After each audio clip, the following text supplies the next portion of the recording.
So in today's video I'm going to be telling you guys the best OBS streaming settings in 2019, and if you want some proof as to why I'm a good person to go to for this kind of stuff, I have the most.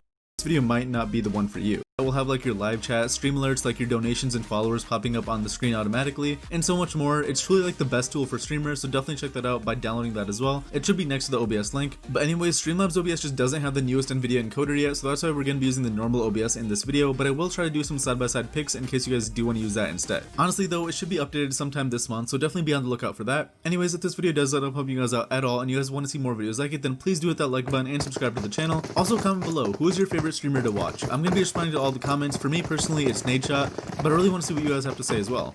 Anyways, let's finally get on with the video.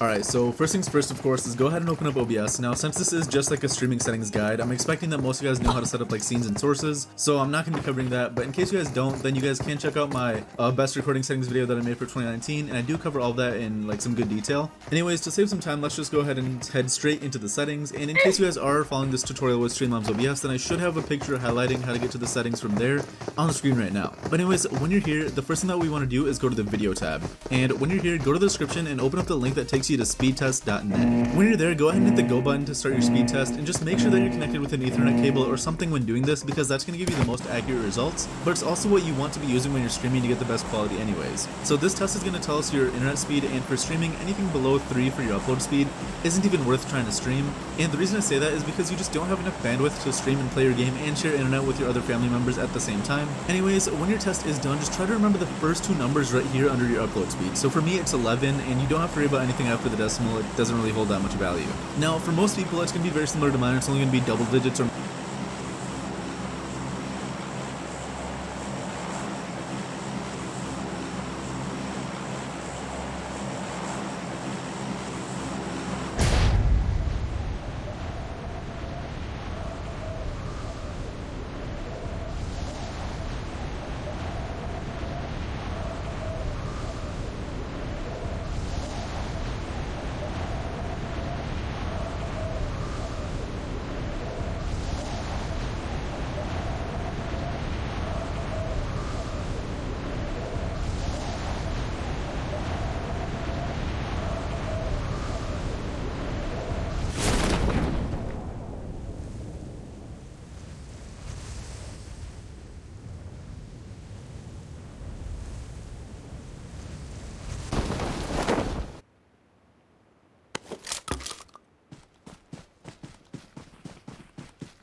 maybe even like a single digit over here, but there are going to be some people watching this video that have like something in the thousands or in the hundreds, but at that point you're more than okay and you don't really have to worry about much. Anyways, like I said before, just make sure you remember the number in front of the decimal, and then from there we can go back to OBS. When you're back in OBS, what you want to do is make sure that you leave your base canvas resolution at the max that it allows you to be at. So for me it's 2560 x 1440, but I'm guessing for most of you guys it's going to be 1920 x 1080, and that's more than okay. The reason mine's like that is because I have a 1440p monitor, but most people do have a 1080p monitor, so that's why I'm expecting that most of you guys will be using 1920 x 1080. Now moving on from that, we have the output scaled resolution, and I should have a table on the screen right now that tells you what to do here. So for example, if you have an upload speed of 4, then make your resolution 1280 x 720 by clicking on the drop down menu right here and looking for 1280 x 720.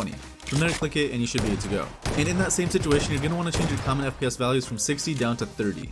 If you have an upload speed above 15, then all you have to do is just change this back to 1080p, and then you can change this to 60.